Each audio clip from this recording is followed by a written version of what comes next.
After everything, are you happy doing this?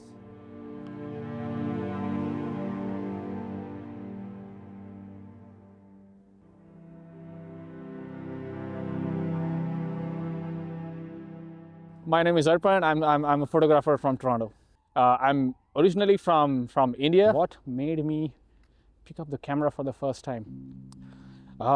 So I would say honestly, it wasn't a sign.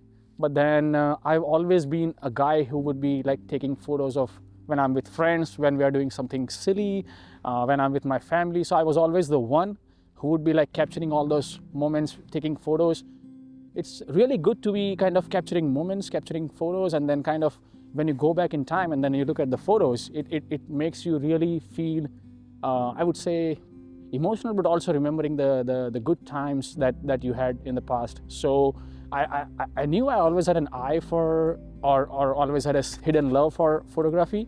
So I think that led me to a few years later when I actually picked up a camera. So I would say it's my passion and love for photography. So my first camera was, and still is my darling love, Nikon D7100. And it's pretty special camera because through our journey, my wife find out that I really love the photography as well. So she decided to gift me this camera, and hence it really holds a significant importance in my heart. And then I think this was and will forever be with me throughout my whole life. And yeah, Nikon D71, Nikon gang baby. It's always been my wife who have inspired me, and she still inspired me every single day. But then early on, she really like kind of gifted me this camera, and just it kind of opened the door for like lots of opportunities and lots of different adventures that I will be going on, and I'm really grateful for that. But then coming down all the way from when I started and when I'm here right now, I think every person, every photographer, or every artist I know, they inspire me to kind of just go out there and take photos, go out there, shoot, and then like kind of taking up new challenges. So I would say at this point, a lot of people around me, they, through their work, through their challenges, through their hardships, they inspire me a lot, and I'm really grateful for that. To this day, I still take inspirations from each and every single people that I meet. So I'm like very grateful for that. Like, so when I started, it was really kind of it was really a hobby. Like I did not see it as something that I would do it professionally. So when I started, I would always be taking photos of whatever I find it cool. So I would I'll take photo of a coffee mug, or I'll take photo of my friends doing silly things. So it's always started as a hobby. And like probably when I found out that okay, I like photography, and even after like at least for next 4 or 5 years, I keep on taking photos just for fun. So it was never a moment that I thought okay, I would do this professionally in my life. It was only the moment when I moved to Toronto and then started exploring. That's when I found out that okay, this is something that I really love, and I would do it professionally. So I realized photography meant really something to me in phases. So like initially I would be taking photos just out of like pure love for the craft. So I would take photos with whatever I had, whether it would be like a tiny smartphone or we didn't have a smartphone back then. We only have a cell phone. So I would take photos with that. I would and as the gradually like shift happened in the technology and we have like better smartphones, so I would keep on taking photos then. But then just going ahead in a few years, I moved to Toronto. We thought of moving to Toronto, and then I think like that's when I started exploring the city. I started meeting meeting people. I started meeting other photographers, and I think it really opened a door for me to kind of just dive deep into this craft. And then since then, every single day I've been exploring. I've been meeting new people. I've been trying different challenges, and I think I would give full credit to this city, Toronto, because that's when I really felt that I would do this probably my entire life.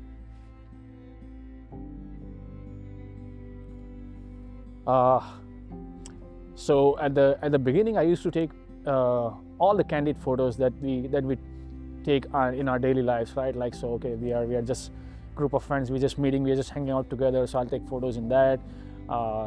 Family gatherings, I'll take photos of that. Me and my brother sometimes will do some crazy photo shoots at home too. Those are silly photos. I'm not sure if you can show up those photos in the video, but then I'll send you those photos as well. Like, those are like, you know, like fun, silly memories that we used to do.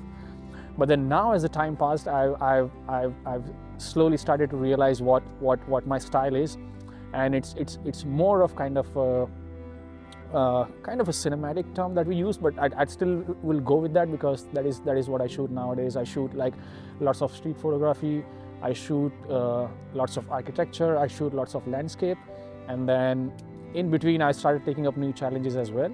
But then if you ask me what I shoot mainly, I would say like it's somewhere between streets and landscapes, and then I would juggle in between different jobs and gigs where I shoot different things. What has been your worst experience as a photographer? The worst experiences for me as a photographer has always been post-shoot. Fortunately, the projects that I've worked so far, or the shoots that I've done so far, I never had any bad experiences while shooting. But then it has always been something what happens after shoot. So I come home, I see the photos, and then when I see the photos, some photos I feel like disappointing, because I should have done better while taking those photos, or I should have done better while capturing those moments which will be special for some people that I shot for, right? So it has happened to me quite a bit, and then fortunately I also have had some really good photos that make up for it. But then it still kind of demotivates me sometime, or kind of it is a bit frustrating, I should say, that I did not perform at my full capacity. So I think I'll keep that in mind, and then with kind of positive motivations, I'll do better in kind of coming shoots in future. The hardest moment in my journey as a photographer has been a kind of a fight between what I thought as a vision and when it came out as an actual output. So it has always been, and to this day I still struggle with that. Like, it's kind of a fight with myself.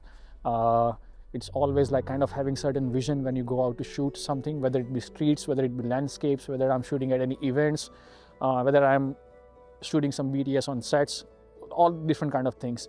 I always go out with kind of having 100% confidence that, okay, this is what I think of the shoot, and this is how it will turn out to be. And sometimes there have been times where it didn't turn out to be as I thought it would be, and it's kind of a fight with myself that, man, why didn't I do better this time? I could have done better. So those are kind of tiny moments in between my kind of how do I say, like, daily routine as a photographer, that I still find it hard to kind of nailing that vision.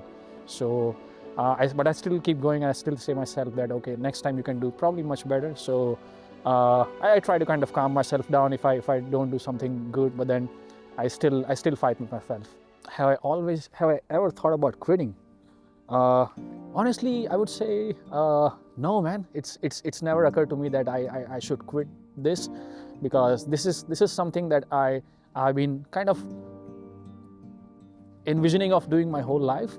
And then I've reached to the point where I have knowledge, I have skill set, I have people around me who can probably be with me when I'm probably shooting any project or something. So if you have, or if anybody has something what they all wanted in their life, and if you have something, I think you shouldn't quit. And for me, like, I've been extremely grateful for all the experiences that I had so far, or all the people that I've worked with so far. And when I see them kind of pushing their limits, it indirectly inspires me as well. So no, man, I never thought of quitting. I would describe my style as dark, mysterious, and minimalist. Minimalistic, something that I really chase when I shoot something, when I edit something. Like, even when composing any shots, I would try to make photo as minimalistic as possible. Try to kind of avoid distractions in the photo. So it would always consist of the scale of the subject compared to buildings, scale of the subject compared to mountains. So I always chase that kind of the grandeur of the environment with the scale of the subject. And I think I would try to always, and I'll try my best to integrate that style into any form of photography that I do. Even if when I'm shooting in the most chaotic environments, I would always chase minimalism. I know when I take a good photo when everything aligns perfectly. The subject, the mood, and the environment. And also the balance of light and shadows. And if I see, when I take a photo and then I go on and see my screen, and then if I see that everything is perfectly composed, nicely composed, I know that I've taken a good photo. And sometimes on a bad days, I would go home and then I'll try to make something out of my photo. When I feel like I haven't taken a good photo, I'll just try to see if I can do something in the edits. That's totally different from taking a photo and making a photo. So on a good days, I'll just realize if my vision and the output is aligning perfectly together. And that's when I know that I've taken a good photo. The one thing that I really love about photography and filmmaking industries is the curiosity. The curiosity never stops. It's a constant learning process. Another thing is, especially for me living in Toronto, having access to the huge community of filmmakers and photographers, I think that really plays a huge role. So I would say if you have access to community and if you can get in touch with people, like-minded people that really follows the passion that you have, I think you should really get into touch with them. And fortunately, I have been able to get in touch with them, get to work with them, get to assist them. And I think that has helped me grow way, way ahead than I've ever imagined. One thing that helped me grow faster in photography was consistency. Initially, when I was taking photos even professionally, what happened is I was not happy with some of the work that I was doing. When I come home and see photos, I wasn't like really happy with it. But then with time, I started being consistent. Like I didn't stop at I didn't stop at like one bad take. I started kind of keep on practicing it until I made it good. So let's say if I shoot at any spot and then if I didn't get any good shot at that spot, I would still go again with that spot to that spot, and then I'll try to take different compositions and different angles and everything and that. And with time, I realized that it's not about kind of getting good in the first try. Sometimes it takes time. And what you do is keep being consistent at that. It's keep showing up, even though like some days you won't feel like taking photos or some days you won't feel like showing up. But then if you go out and just kind of at least take one good photo and that makes you feel good about yourself, I think it will really make you happy. If I had to start from day one, the one thing that I would change is my mindset. I wouldn't worry much about location or the gears that I have, but if I have kind of a positive mindset, I think that will really help me kind of getting into the rhythm and being consistent at it, and then take less breaks. I feel like I've taken breaks in between that kind of I lost my way, and then when I started getting back into it again, it really kind of broken a link, and then I felt like I should have been more into the game rather than getting out of it. So I'll try being consistent and I'll try kind of keep the mindset that it's your creative vision that helps you grow faster rather than having a gear or be location specific. My inspiration comes from studying other photographers' work. Ever since I moved to Toronto, it's been a place where the photography community is very huge. I met so many amazing people, and every time I talk to them or we go on a photo walk, I get inspired by kind of different things that they do with their work. So let's take like every meetup that I go to, every photo book that I study, every tutorial that I watch on YouTube, right? And then every different challenge that I take on, it teaches me something, and it inspires me to kind of keep on moving, right? So these are like different kind of pieces where I get inspired from. And even we came out today and we are doing this thing. This is inspiring me that you are taking something new, you are taking some new challenge, and then in turn it is inspiring me that okay, like this is something like new that he is doing. He's a photographer, but then he's getting into kind of a documentary filmmaking thing, and which is like it inspires me. And then I really believe that if you have access to the community around, like community of photographers around, just be a part of it, talk to them, attend the meetups, listen to them, and who knows what can inspire you. So it's always like go out and explore. The one thing that photography has taught me that I really apply to my life every single day is not to move on from things so quickly. Sometimes you do things and the results can take a lot of time. So it's all about patience. It's all about being consistent, and it's all about not getting low when the day doesn't go as you plan. It's always good to be kind of it's always good to keep the right mindset. It's always good to keep positive mindset. You'll have one bad day at shoot, you will have bad photos, or you might get disappointed by seeing others work because they are getting successful and maybe you are not. But I think it shouldn't stop you from doing what you love. If I never picked a cameraman, I would be somewhere in IT.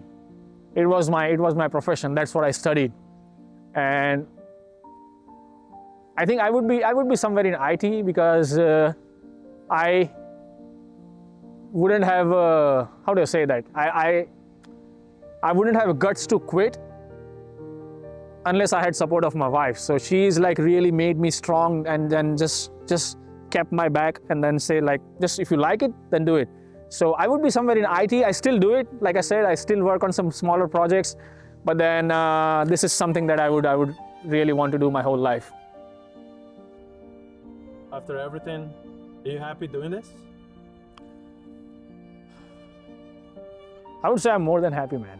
Like this is something that I always dreamed of, and seeing myself to the point where I've actually achieved a tiny bit of it, what I dreamed of, and I think it will only push me ahead, kind of. And I can see myself doing this again and again and again, even if I fail. Like I had bad days, but that has never kind of stopped me from pursuing this. So I would say I'm really happy. I'm really happy doing this. You want to do it again? Yes.